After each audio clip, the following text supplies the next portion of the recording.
Don't have much time, I suggest that our discussion gets started. I'm happy to welcome our experts and participants in the discussion regarding lighting, how lighting can change the life of a city. Hello, we've been waiting for you. My name is Natalia Markevich. I'm the manager of the lighting area in the Marsh School. And the topic of lighting is very interesting for us, given the participants who are here in this room. A city is a very multi-dimensional space, and lighting can't be very simple and basic. So even in the current context, we can see that there are three huge layers of lighting. That's functional lighting that gives us the feeling of safety, the possibility to move around the city in the evening. It's also architectural lighting, which emphasizes or helps us rediscover the urban space. And this is the festive lighting, which puts us into a festive mood during holidays, and is also an attractive feature for tourists and the dwellers of our city. At the same time, we understand that lighting is inseparable from our health and the comfort of the people in the city. The topic of lighting is also very interesting if we look at it from the context of lighting festivals that have been conducted recently in the city and have attracted a lot of tourists and residents of the city who love enjoying those light shows. I would like to introduce our participants, those who are ready to share their experience of lighting today. This is Pavel Levinsky, head of Department of the Fuel and Energy Management of Moscow. Pavel Levinsky, head of Department of the Fuel Department and Energy Department of Moscow. Anna Shahparunyans, General Director of the Russian Research Lighting Institute of Vavilov. Yuri Medvedev, light designer, partner of Illuminator project. Denis Astahov, Managing Director of Sila Sveta. And Jan Razergarde, our foreign guest, founder of a studio. I would like to give the floor to Pavel and ask him the following question. We have all noticed that Moscow has become one of the best lit cities in the world. Over the past few years, we have made a quantum leap in terms of lighting. And my question is, what further development in the lighting area can you see in Moscow? Are there any possibilities for further development of lighting? Thank you.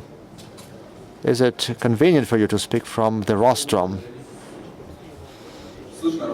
Can you hear me? Does the mic work? You know, I believe that external lighting has undergone some radical changes since ancient times. Earlier, people used a torch to see something outside or in a cave, and at the next stage of the evolution, when there was a lamp light, a simple gas lamp light in the street. And then there were some other changes, and then people started to think how to improve on that. The current stage is LED lighting, which gives you different possibilities in terms of the color and intensiveness of light, the possibility of creating different images. These are all the necessary elements to make sure that there is not just external or street lighting, but the possibility to emphasize certain architectural images or provide for festive lighting during public holidays. These are media facades, media screens. This is evolution. What is the street lighting in Moscow? What is it about? That's the biggest lighting system in the world. That's more than 550,000 lighting devices, more than 300,000 lighting supports, 1,500 buildings that we have walked on over the past 5 years that have been lit in Moscow. Those are the buildings that everyone is aware of, not just Muscovites, but many people in the world. That's the Moscow Kremlin, for example, the towers of Kremlin, the historical museum, Alexander's Garden, the building of the Russian State Duma, Pashkov's building, Pashkov's house. So those are some watershed facilities. Furthermore, there was the program for lighting some major streets in Moscow, such as the Kashirskaya motorway, Yaroslavl motorway, and so on. The image of the city has changed dramatically. We can see some recent photos and think that they were downloaded and photoshopped, but actually those are photos done a week ago by Vincent Laferret, who photoed it from a helicopter at the moment where there is lighting. And this is the real image of Moscow. Please take the trouble to look at what it is. We can also see some pictures taken from space. What it is, light, what capabilities does it provide? You can go at a nightclub and see that it's beautiful, everything is glittering, but when you go there during daytime, you can see that there is nothing. So light really changes everything. So our task is to emphasize the public space of a city,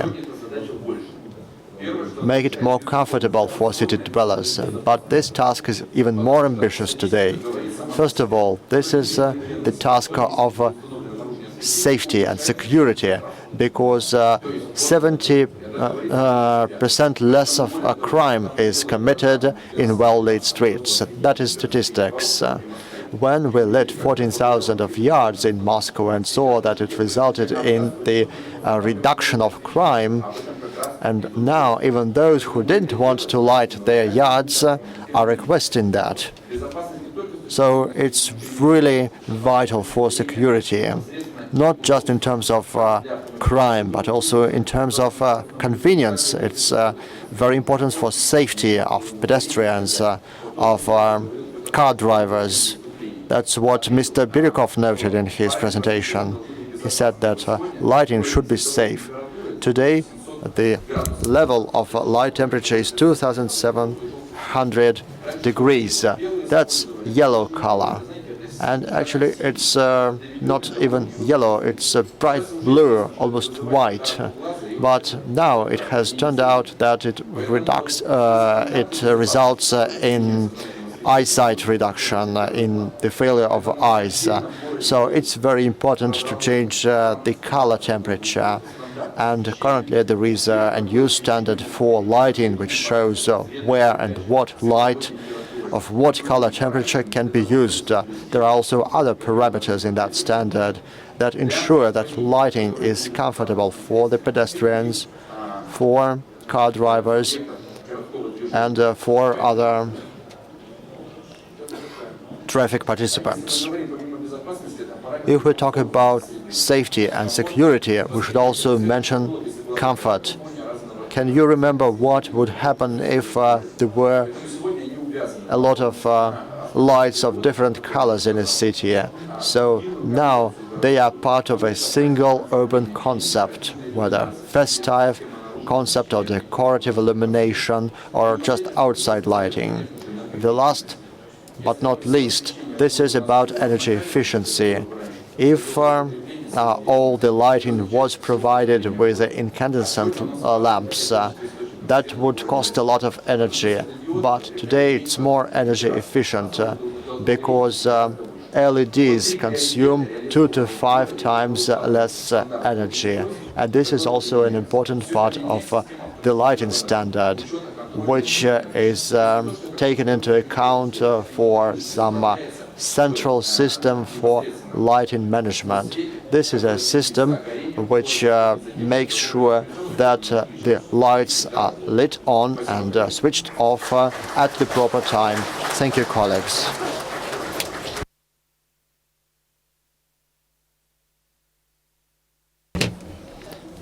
Thank you very much. Now I would like to invite Anna Shaparonyans and ask her what the new standards for city lighting are. What has changed after the evolution of LEDs, after the apparition of LEDs in the city? Dear colleagues, I will tell you briefly about an important aspect of external lighting, that's functional external lighting. Its most important task is to ensure safety and security for pedestrians and car drivers. That's a part of the regulatory framework, and here you can see the government standards that are currently valid, as well as the rules. All those standards are modern. They are harmonized with European standards, and the situation is quite okay in this regard. Currently, we can see 2 parameters in terms of brightness and the equal distribution of lighting. Here you can see 2 methods of measuring those parameters. On the right, everything was done manually when 60 points were checked. And on the left, you can see a mobile lab measuring these things, moving around the city at a speed of 60 kilometers per hour. Moscow has always been at the cutting edge of technology, and this is our lab, which measures the illumination like this. So the standards are okay. There are some problems with the lighting devices. We have special testing centers based on our institute, and they make sure that there are new sources of lighting, LEDs, as well as new producers which did not deal with the lighting equipment earlier. There are several thousands of such manufacturers at the moment, which is why we suggested that the Department of Fuel and Energy Management provides technical requirements to such lighting. The most important goal of such requirements is to be a kind of filter which will make sure that only quality lighting is used in the streets. Let me tell you about the ideology behind this document. We were based on the active standards, but for Moscow, we also made some tough requirements than for other cities because Moscow was ahead of the others even in the past. If we talk about lighting equipment, here we can see what light distribution should be. And also for the first time we wrote about the green standard requirements, that is lighting pollution. We limited the percentage of light going in the upper part of the atmosphere. We also have some requirements such as 110 lumen per watt. That is the energy efficiency parameter, and we believe that 110 is a good and proper norm. Finally, the color temperature mentioned by Pavel. Here there is a schedule, or a chart probably, and there should be some range of confidence within which this temperature should fall. And on the right you can see that if it's part of that range, then the testing center will give you a conclusion saying that you confirm with the temperature of 2,700 or 3,500. And also there is the important thing of taking into account the climate and other things, and we have a special program for that purpose. it will guarantee that a device will operate properly whatever the weather and climate are, and will be reliable for a long time. Here you can see the pictures of photometric measurements, and here you can see the results of those measurements, which help create a special file used by all designers working in various software. And finally, there is the vibration tests in the right lower corner. I can say that some of the lighting devices fail in this aspect. We also took into account the offer from the lighting technical commercial laboratory, which says that sometimes the tested devices are very good, but the devices that really operate in the streets are not that good, which is why we suggested to do some external control. That is, when there is a tested batch, the customer can use several samples and do some additional tests to make sure that there is the proper quality of lighting, so that we can enjoy this beauty for a long time without any problem. Thank you. Well, thank you very much for your interesting presentation. I would like to give a floor to Yuri Medvedev. He is a lighting designer with lots of experience and expertise in our country. And Yuri, so we can see the city as a combination of beauty, comfort, and comfortable environment. Is it always that the more lighting is better in the context of this city? Is it always the case? And this is what I questioned myself while preparing my presentation. Two brief cases on the benefits of light in favor of the light. And the darkness conceives and gives birth to light, just as silence gives birth to the sound. But there is no paradox here. I would like to explain why darkness is so important. And this is a very popular photograph. You can see the skyline, and you can see that darkness is useful if during the August cloudless night you drive your car out of town 150 kilometers from Moscow, the village Lulki, which is located in between Moscow and Kaluga and Smolensk region. And they have observatory located there, and you will realize that the darkness that absorbs you once you drive away from Moscow, and it gives you a very fantastic picture of the stars, and you will see the Virgin, the Milky Way, and if it happens in August, you can see the flows of meteorites, rain, and all of us remember when this sky was dark, and this is kind of childhood memory. This is the example of darkness giving birth to light. Darkness creates conditions when light gives birth to the beauty.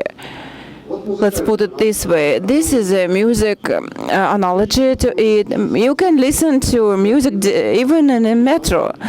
Just put your headphones and listen to. But if you want something more fun, if you want to enjoy Liszt concert on piano, you will find another platform. You will go to Moscow Conservatory Hall, and they don't have any noise, sound noise there, and they have live music, creating live. It reflects your emotions, and just if our light environment is unpolluted, as light designers, we can use tools enabling to reflect and confer emotions, and you can listen to the music of architecture while doing so.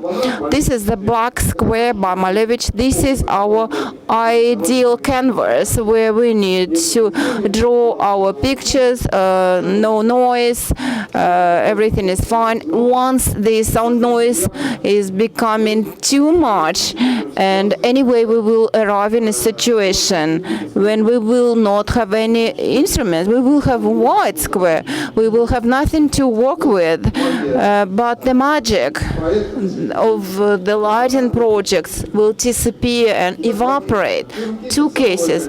Case one, this is the garden ring, and once the multiple tenders came into being to create a lighting environment in different areas of Moscow, I believe back in 2011, I thought I can take any concept apart from the garden ring because it's so polluted with light and nothing good can come out of it. And to confirm, just a confirmation, I can show you the picture taken by Moscow blogger Elijah Varlamov, the high-rise one of the, and this is the high-rise overlooking garden ring, just lots of light. But this picture was taken before, even before the lighting to the garden ring was given. This is a terrible light, noise and pollution, even though it looks okay from the high rise. And look at the brightness of the facades. The buildings overlooking the ring, they are by a factor of 10 increase the brightness of the inside buildings. So there is no question about it. The reasons are simple. We all know them. This is obsolete natrium, sodium lamps that light just and the advertisement structures. But we found a solution to it.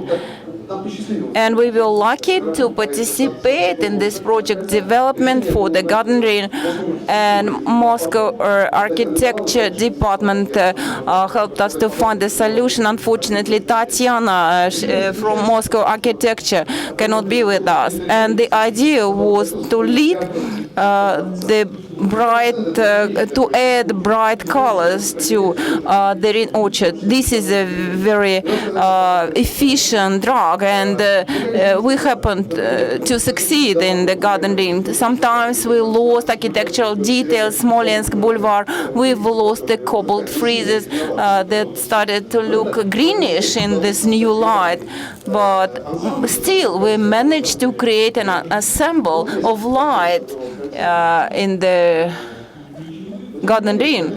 Just look at the pictures, and we had to work under this terrible light pollution. This is a commercial project, case 2, developed by Rolling Clouds company, and the customer was a state park Huamin Chinese corporation. This is a business center, Chinese business center. We did it jointly with the Reserve Design Bureau. This is the opposite situation, and you can see the virgin darkness, and it looks like no light designer has ever traveled this road, and the only bright spot is a residential building, and so it doesn't make any impact. It was a very unique situation for the customer, and we created the media facade concept, and that does not pollute the architecture in terms of lighting. Maybe the tech guys will help me, and I will start my video.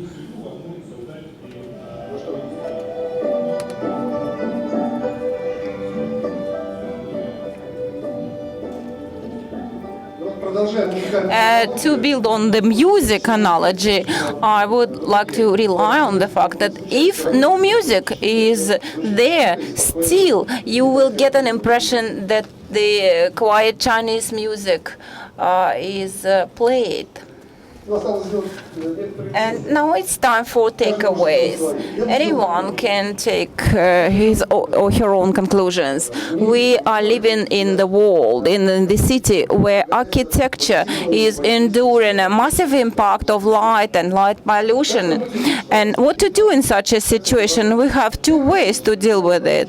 First option, sometimes we can get success like the garden ring and use the tools enabling to operate in this environment, applying the color accents. It's a good way, but it is not always possible. If we abuse it, we will come to cacophony, color cacophony. And what is option two? With a Chinese business center, and in Moscow we don't have such dark places in Moscow where we can meet all the norms and standards and everything will be good. But in most of the cases, the existing environment is overflooded with light, and you have to increase the lighting efficiency by a factor of 10 or even 100.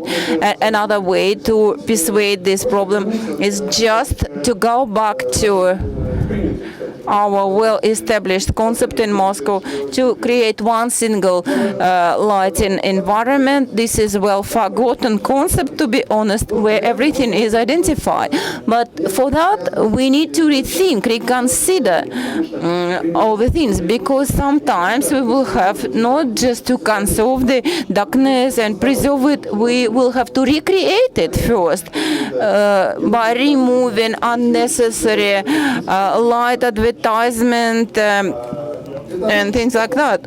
Later on, we can apply the light design methods and to listen to the Moscow architecture music eventually. Thank you for your inspiring speech. And so in August we will go outside. Denis Astakhov is going to be our next speaker. He is a Director General of the Sila Sveta Power of Light Company.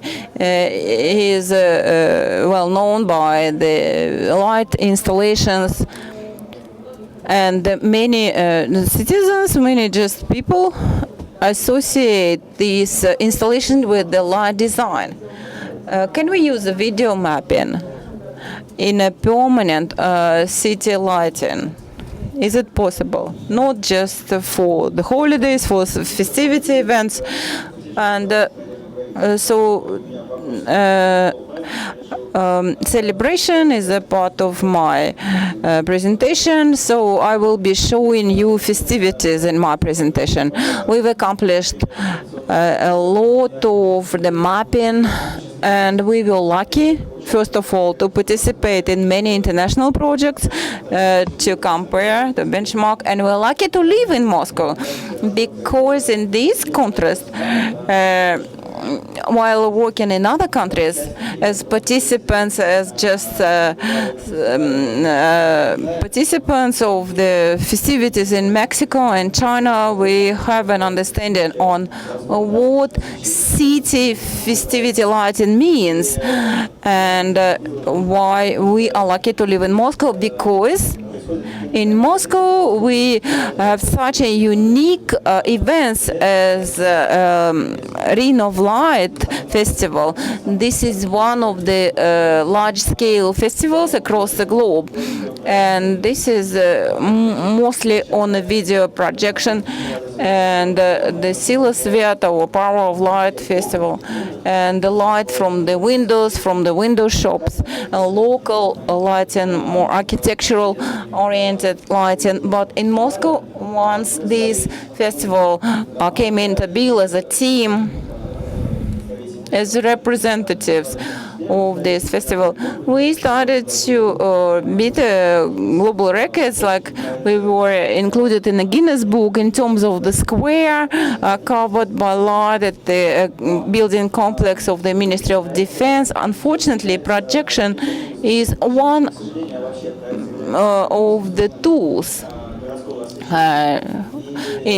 that we have for the city lighting. And quite recently, we started a full right to call it a city lighting tool. As it was mentioned, the technology is evolving rapidly, and in Moscow we use everything everywhere, video projection. And due to technical constraints, because the project is just a source of light, project is a source of light that needs to be installed up in front of the building. And so, answering your question whether such technologies can be used for the permanent lighting in the city, yes, you can use them, but there are technological challenges to it.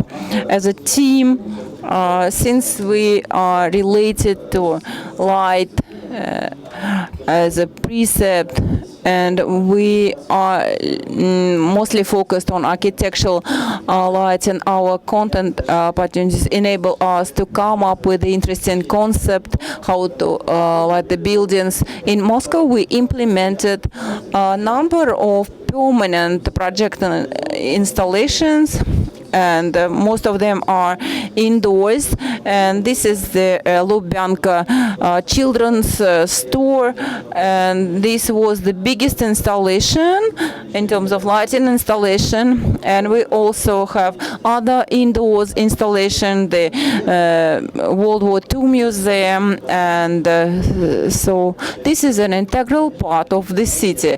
And such technologies gives us a broad range of opportunities for the ones who are involved in light design, because architectural design enables to create dynamic pictures, to use color, to use brightness, and video projection feature from the content perspective has a higher potential if we have a task not just to lead space, but to tell a story. If we want to tell a story and based on it to create a unique space, then video projection can can act as an interesting tool enabling to accomplish this task. Thank you.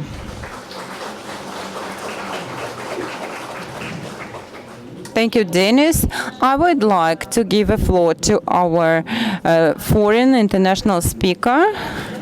And Don, you are the author of many interactive installations, and based on your experience and the interactive communication with light, how it might impact people, the population, inhabitants, and perception of the city. Do we need to interact with the light at all, or a light needs to be an individual layer which is separated from inhabitants? I appreciate all the examples you just gave to make light more intelligent and more poetic. I think it's necessary to make places which are better for people. And maybe one project I was thinking about is this one, which you see here, June. This was one of the first public artworks we ever made. Can you show the next slide? In an old tunnel, a scary tunnel, we placed thousands of fibers reacting to the sounds and the motion of people walking by. Can we have some sound? No? Go back? No, no, go back? No, no! Play the movie and put some sound on.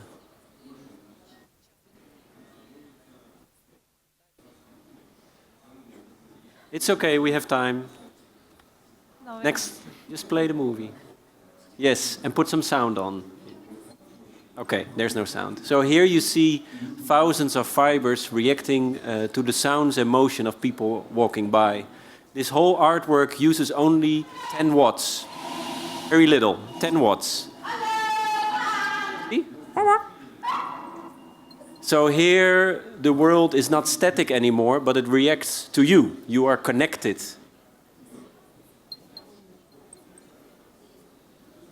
So it's about safety, it's about energy friendliness, and it's about creating places where people meet more. And this was presented as an artwork, but right now we are applying it to streetlights. Where you walk, there's light, and the rest is off. Very playful.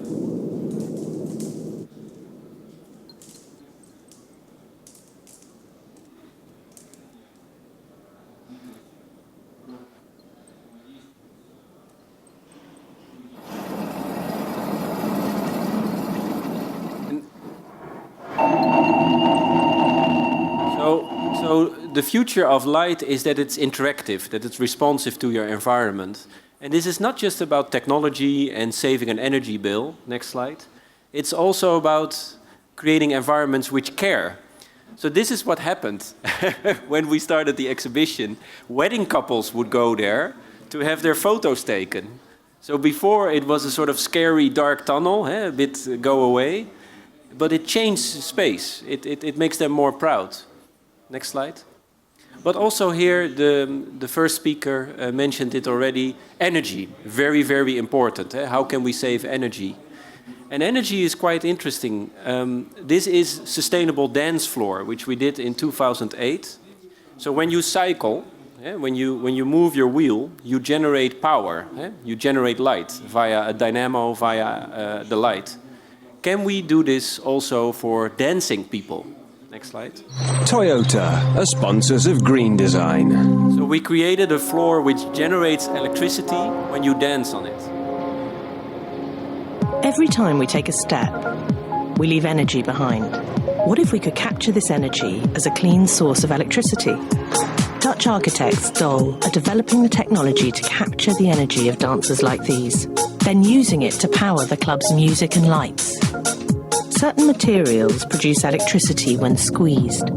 This is known as the piezo effect. So a dance floor can become one big generator, turning every movement into new power.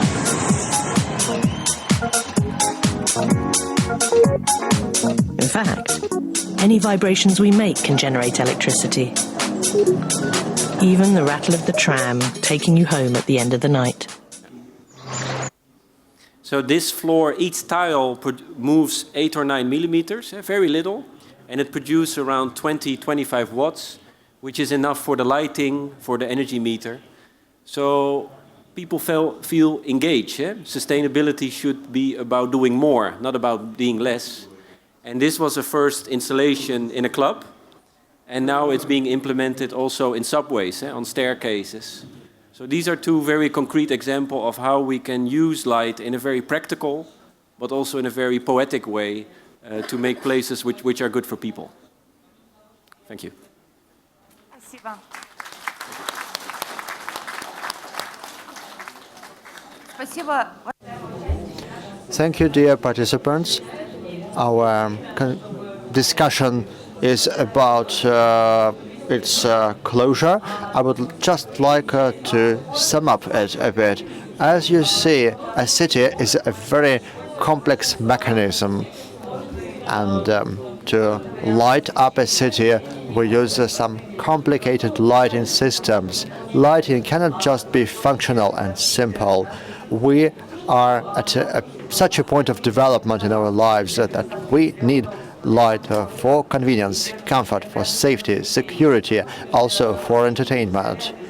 Bringing it all together, making it attractive, beautiful, comfortable, and energy efficient is a complicated task. And a lot of experts are involved in this task in all the levels of designing and management in our city. Thank you.